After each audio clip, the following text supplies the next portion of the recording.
Hello मेरे दोस्तों, मित्रों, बच्चों। आज जरूरी जानकारी में आज का विषय है बांग्लादेश हिंसा। बांग्लादेश में पिछले साल शेख हसीना वाजेद की लोकतांत्रिक सरकार को खत्म कर दिया गया, उसका तख्ता पलट कर दिया गया और जो नई सरकार आई वो मोहम्मद यूनुस खान की। और वो मोहम्मद यूनुस खान एक नोबेल पुरस्कार विजेता हैं और उनके बैठने के बाद बांग्लादेश में हिंसा का दौर जारी हो गया। हिंसा बौद्ध या फिर हिंदू या ईसाइयों पर हमले शुरू हो गए। इस्लामिक कट्टरपंथियों ने लोकतांत्रिक सरकार का तख्ता पलट किया और गैर इस्लामिक लोगों पर कहर बरपा दिया। मैंने आप लोगों के लिए बांग्लादेश हिंसा के लिए जो जानकारी इकट्ठा किया है वो दिल दहला देने वाली है। आपको जानकर आश्चर्य होगा कि जो बांग्लादेश आज है वो 1971 में भारत सरकार ने उसकी पूरी तरीके से मदद किया और तब जाकर बांग्लादेश एक अलग देश के रूप में दुनिया के पटल पर अस्तित्व में आ गया। लेकिन आज के दौर में बांग्लादेश वो बांग्लादेश नहीं रहा। बांग्लादेश की हर एक चीज भारत से पूर्ति होता है। भारत से अगर नदियों का पानी जाता है तो भारत उसका मुआवजा भी देता है। लाखों करोड़ों बांग्लादेशी भारत में आकर अपना जीवन यापन करते हैं और वो सब हिंदू नहीं मुस्लिम ही होते हैं। लेकिन आज के दौर में जो वहाँ कुछ हो रहा है वो निश्चित तौर से आप लोगों को दिल दहलाएगा। मैंने सभी जानकारी इकट्ठा किया है। मैंने जो जानकारी इकट्ठा किया है कि कितना हमले हुए हैं, कितनी संख्या है हमले की, बलात्कार की, इसके अलावा घरों के आगजनी की, प्रॉपर्टी हड़पने की। और यही नहीं, सरकारी ऑफिसर जितने भी हिंदू समाज के लोग थे उनको भी अपने पद से पदच्युत कर दिया गया है, उनको पद से हटा दिया गया है। आपको बहुत ही तकलीफ होगा कि जो बांग्लादेश हमारा एक भाई है, अंग है, वो आज हमारे हिंदू समाज पर इस कदर अत्याचार कर रहे हैं। मैं यही कहूँगा इस्लामिक से और इस्लामिक लोगों से कि देखो, हम सब मिलजुल कर रहते हैं। भारत को देखो, क्या यहाँ हिंदू मुस्लिम सिख ईसाई सब मिलकर नहीं रहते? आप बताओ कि 1971 के दौर में इतने हिंदुओं को ख़त्म किया बांग्लादेश में। 22% हिंदू थे वहाँ पर, जो अब सिर्फ 8% हिंदू रह गया है। 1971 के वॉर में जब पाकिस्तान से अलग हो रहा था बांग्लादेश, उस दौर में हिंदुओं को एक तरफ से जेनोसाइड किया गया, हिंदू समाज का नरसंहार किया गया। नरसंहार करके गांवों में हिंदू समाज के लोगों के लाशों का ढेर लगाया गया। ये सारी बातें आपको तस्लीमा नसरीन का एक बुक है लज्जा, जिस लज्जे में आपको सारी जानकारी मिल जाएगी।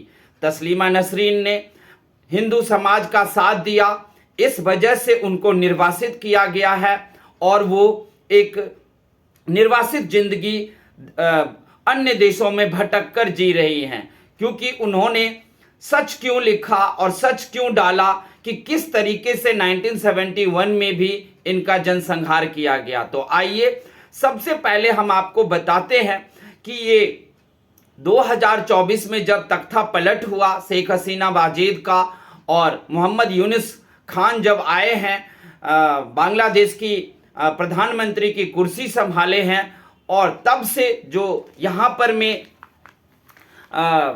जो हिंदुओं पर में जो अत्याचार का दौर शुरू किया गया है, वो एक जानकारी के रूप में हम आपको आंकड़े पेश कर रहे हैं। मैं ये आंकड़ा बांग्लादेश के हिंदू, बौद्ध, ईसाई एकता परिषद से इकट्ठा किया है और वहीं से मैं ये जानकारी आपको शेयर कर रहा हूं।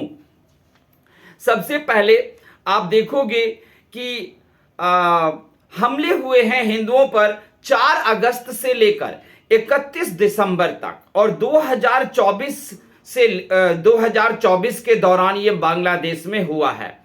हिंदुओं पर 4 अगस्त से लेकर 31 दिसंबर 2024 में 2184 हमले हुए हैं।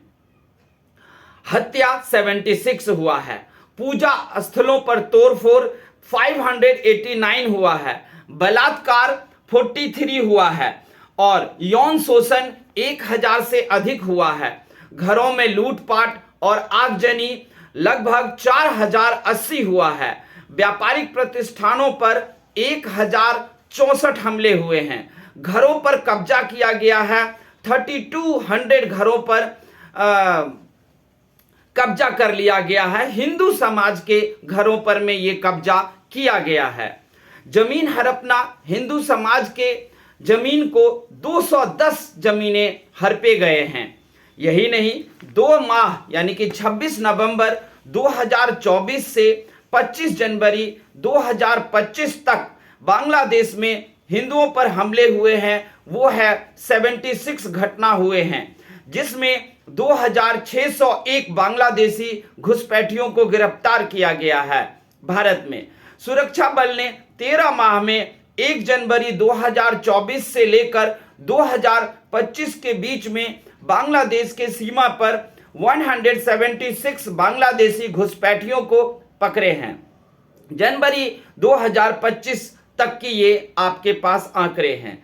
पिछले महीने में भी काफी गिरफ्तारी हुई है, क्योंकि बात यह है कि हिंदू समाज पर बांग्लादेश में जिस कदर हमले हो रहे हैं, वहां से हिंदू पलायन कर रहे हैं, भाग रहे हैं और भारत की सीमा में वो घुस रहे हैं। मैं ये कहता हूं कि मोहम्मद यूनिस खान जो आपको नोबेल प्राइज विजेता हैं, नोबेल प्राइज से वो नवाजे गए हैं, क्या उन्हें ऐसा होने देना चाहिए? क्या इस तरह के घटनाओं को नहीं रोकना चाहिए? जिस तरीके से लोकतांत्रिक सरकार का तख्ता पलट करके आज एक कार्यवाहक तानाशाही का कार्यवाहक सरकार मोहम्मद यूनुस खान चला रहे हैं, क्या वो सही है? क्या इस तरह से हमला सही है? आप ये बात भी तो सोच कर देखें मोहम्मद यूनुस खान जी, कि अगर आप हमले करवा रहे हो, अगर हमले आप करवा रहे हो या हमले हो रहे हैं, तो आप उसे रोक क्यों नहीं रहे हैं? और रोकना आपके बस में है। अगर मान लीजिए सभी देशों में मुस्लिम लोगों के साथ भी ऐसे ही होना शुरू हो जाए तो कैसा लगेगा? भारत में अगर ऐसा हो तो आप जानते ही हो, भारत में तो विपक्षी दल भी हमारे इस्लाम मुस्लिम का साथ देते हैं, लेकिन आज हिंदुओं को कोई साथ देने वाला नहीं है। इसीलिए हिंदू और अन्य अल्पसंख्यक समुदायों पर इस्लामी कट्टरवादियों द्वारा जो लगातार हमले हो रहे हैं वो सुनियोजित हैं। हिंसा हो रहा है, अन्याय हो रहा है, उत्पीड़न हो रहा है। इस पर हम भारतीय गहरी चिंता व्यक्त करते हैं। बांग्लादेश में वर्तमान सत्ता पलट के समय मठ, मंदिरों, दुर्गा पूजा पंडालों, शिक्षण संस्थानों पर आक्रमण हुए, मूर्तियों का अनादर किया गया, नृशंस हत्याएं हुई, संपत्ति की लूट हुई, महिलाओं का अपहरण हुआ, अत्याचार बढ़े, बलात्कार की घटनाएं बढ़ गईं। इन घटनाओं को केवल राजनीतिक बताकर इनके मजहबी पक्ष को नकारना सत्य से मुंह मोड़ने जैसा होगा, क्योंकि अधिकतर पीड़ित हिंदू हैं और अन्य अल्पसंख्यक समुदायों से भी हैं। इस्कॉन के मंदिर पर भी काफी तेज हमले हुए हैं और इस्कॉन के जो पुजारी लोग हैं उन्हें भी गिरफ्तार कर लिया गया और जेल में डाला हुआ है। ये कौन सा लोकतांत्रिक है और कौन से आधुनिक युग में जी रहे हैं? क्या इस्लाम में क्या मोहम्मद साहब, क्या अल्लाह ने यही सिखाया है कि अन्यों को इस तरीके से बर्बरता पूर्वक उस पर अत्याचार करो? नहीं, ऐसा तो मोहम्मद साहब और अल्लाह सिखा ही नहीं सकते, क्योंकि भगवान किसी भी रूप में हो एक ही है। लेकिन जिस तरीके से हिंदुओं पर अत्याचार हो रहा है उसमें इस्लाम कहीं न कहीं कलंकित हो रहा है, मोहम्मद साहब और अल्लाह कलंकित हो रहे हैं, तो क्या आप लोग या भारत के जो लोग हैं भारतीय, क्या बांग्लादेश के अल्पसंख्यक या हिंदू समाज का साथ नहीं देंगे? हम पूरी तरीके से उनका साथ देंगे। हम बता दें कि 1971 तक 22% हिंदू थे, लेकिन कितना बच गए? 8%। 1971 के दौरान हिंदुओं का नरसंहार किया गया और युद्ध के आर में बिल्कुल सारे हिंदुओं को का नरसंहार किया गया, जिसका खबर आपको तस्लीमा नसरीन के लज्जा नामक बुक में आपको मिल जाएगा। कुछ अंतर्राष्ट्रीय ताकतें हैं जो जानबूझकर बांग्लादेश में गड़बड़ी करवा रहे हैं, वहां पर में वातावरण को बिगाड़ने की कोशिश कर रहे हैं, हिंदू और मुसलमान को टकराने की कोशिश कर रहे हैं। वो चाहते हैं कि बांग्लादेश में भारत और बांग्लादेश के बीच युद्ध हो जाए। मैं कह रहा हूं, अगर युद्ध हुआ बांग्लादेश और भारत के बीच में, तो क्या बांग्लादेश की सेना 3 घंटे भी टिक पाएंगे? 3 घंटे भी भाई साहब टिक नहीं सकते बांग्लादेशी सेना। ऐसे में अगर विदेशी ताकत आपको उकसा रही है भारत के विरुद्ध कि हिंदू पर अत्याचार करो, जिससे भारत खौलेगा और भारत बांग्लादेश के साथ युद्ध छेड़ देगा, इस बात को बांग्लादेशी के भाई बहनों को समझना होगा, इस्लाम के समर्थक को समझना होगा, इस्लाम के मौलाना और गुरुओं को इस बात को समझना होगा। उन्हें अपील करना होगा कि बांग्लादेश में जो कुछ हो रहा है हिंदू समाज के साथ, वो बिल्कुल बर्बर है और बिल्कुल हर एक सिरे से वो गलत है। यही नहीं, आपको बता दें कि बांग्लादेश के हिंदू समाज ने अत्याचारों का शांतिपूर्वक विरोध किया है। उन्होंने लोकतांत्रिक पद्धति से साहस दिखाते हुए अपनी रक्षा करने की कोशिश तो की है, लेकिन मुट्ठी भर वहां हिंदू समाज हैं और मुस्लिम समाज के सामने वो टिक नहीं पा रहे हैं। इसलिए तब भी हिंदू समाज ने जो अपनी शांतिपूर्वक जो अपना रक्षा किया है, वो काबिले तारीफ है, वो साहसपूर्ण है, वो नैतिकता से भरा हुआ है और भावनात्मक रूप से भी भरा हुआ है। भारत सरकार ने बांग्लादेश के हिंदू और अन्य अल्पसंख्यकों समुदाय के साथ बिल्कुल पूरी ताकत से खड़ा है, उनकी सुरक्षा की को गारंटी देने के लिए तैयार है। भारत सरकार ने बांग्लादेश के हिंदू समाज की रक्षा के लिए प्रतिबद्धता जताई है।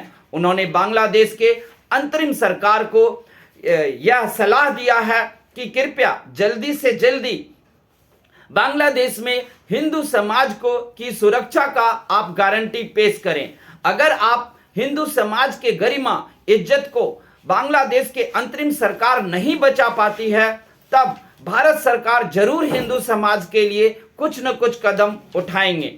हालांकि हालात अभी ठीक नहीं हुए हैं, लेकिन फिर भी 1-2% कहा जाए तो भारत सरकार ने जब आवाज लगाई है तो कुछ स्तर पर वहां हिंसा कम हुए हैं। मैं सीधा सीधा कहना चाहता हूं बांग्लादेश के मुसलमान भाई बहनों से, आपके अल्लाह और मोहम्मद साहब की किताबें हम भारतीयों ने भी पढ़ा है, मैंने भी पढ़ा है।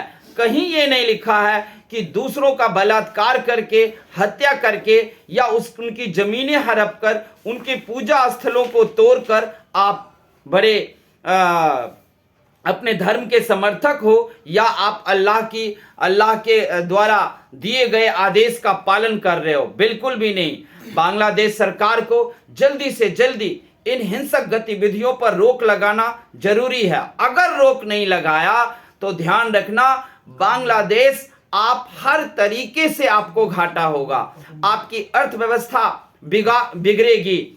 आपके पीछे अगर कोई डीप स्टेट है और वो डीप स्टेट आपको साथ दे रहा है, भारत के विरुद्ध उकसा रहा है कि अगर हिंदू पर अत्याचार किया जाए, हिंदुओं पर उत्पीड़न किया जाए, तो भारत सरकार खोलेंगे और कुछ न कुछ कदम उठाएंगे, युद्ध होगा।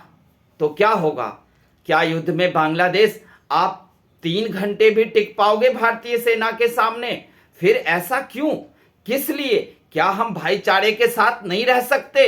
क्या हिंदुस्तान दुनिया में एक मिसाल नहीं है भाईचारे का मिसाल, जहां आप देख सकते हो कि हर एक धर्म के लोग यहां शांति पूर्वक रहते हैं, और अगर कभी अशांति होती भी है तो कोर्ट, अदालत और सुप्रीम कोर्ट से लेकर सेना से लेकर सरकारें सब अल्पसंख्यकों की भारत में रक्षा के लिए तुरंत आगे आते हैं। लेकिन बांग्लादेश में अंतरिम सरकार जो मोहम्मद यूनिस खान है, जो नोबेल पुरस्कार के विजेता हैं, उन्होंने एक बार भी इस बात का प्रेस कॉन्फ्रेंस करके नहीं बोला है कि अगर हिंदू समाज पर वहां पर हमले बढ़े तो मोहम्मद यूनिस खान उन्हें माफ नहीं करेगा। ऐसा कुछ नहीं कहा है, क्योंकि खुद यूनिस खान तो एक कठपुतली है वहां के आर्मी का, यानी कि तानाशाही का ही आप एक अंतरिम सरकार हो। जिस तरीके से शेख हसीना बाजेद को हटाया गया, लोकतांत्रिक सरकार, जनता की चुनी हुई सरकार थी, लोकतंत्र था, अगर कुछ गड़बड़ था तो आप उसमें वोट के टाइम में शेख हसीना बाजेद को आप हरा सकते थे और अपने आप वो पद से हटते। लेकिन बांग्लादेश जी, आपके देश में जो अंतरिम सरकार तानाशाह के रूप में आया है, उससे बांग्लादेश की इज्जत घटी है। आप पाकिस्तान को देख रहे हो, कोई भी देश पाकिस्तानी को अपने देश में उतरने तक नहीं दे रहा है। यही हालात हो जाएंगे बांग्लादेशियों, आप लोगों का भी। पूरी दुनिया में आपकी इज्जत खराब हो जाएगी, पूरी दुनिया आपसे नफरत करने लगेंगे। कोई भी देश अपने देश में आपको काम या रोजगार पाने से रोक देगा। आप किसी भी देश में जाकर काम रोजगार भी नहीं पा सकते हो। इसलिए आप लोगों से हाथ जोड़कर ये विनती है कि आप हिंदू समाज पर अत्याचार करना बंद करें। अगर आप बंद नहीं करते हो तो नतीजा ये आपके पक्ष में नहीं जाएगा, आपके विपक्ष में जाएगा, आपकी अर्थव्यवस्था तहस नहस हो जाएगी। और भारत सरकार और भारतीयों को जिस तरह की भी मदद आप कहो, बांग्लादेश को देने को तैयार है, बशर्ते बांग्लादेश की सरकार वहां के हिंदू समाज के सुरक्षा की गारंटी दे। तो यही था जो मैं आपको बताया।